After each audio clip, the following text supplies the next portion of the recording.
একটা গ্রামে গোপাল নামের দরিদ্র কৃষক থাকত। সে প্রতিদিন খেটে খুঁটে জীবন চালাত, কিন্তু সংসারে অভাব লেগেই থাকত। একদিন জঙ্গলে কাঠ কাটতে গিয়ে সে এক পুরনো কলসি পায়। হঠাৎ এক বৃদ্ধা এসে বলে, গোপাল, এই কলসি সাধারণ নয়। এর ভেতরে যা রাখবে দ্বিগুণ হয়ে ফিরে আসবে। তবে লোভ করলে সর্বনাশ হবে। গোপাল খুশি মনে কলসি বাড়ি নিয়ে গেল। সে কলসিতে চাল রাখল, সঙ্গে সঙ্গে চাল দ্বিগুণ হয়ে গেল।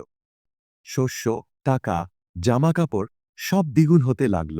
সংসারে সুখ ফিরে এলো। কিন্তু তার লোভী প্রতিবেশী রাজু গোপনে কলসি চুরি করল।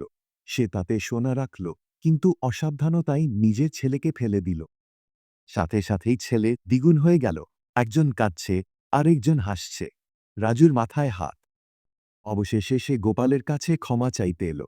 গোপাল কলসিটা গ্রামবাসীর কাজে লাগালো, সবার মধ্যে সমান ভাগ করে দিল। গ্রামের অভাব শেষ হয়ে গেল। লোভ সর্বনাশের মূল, আর ভাগাভাগি করলে সুখ দ্বিগুণ হয়।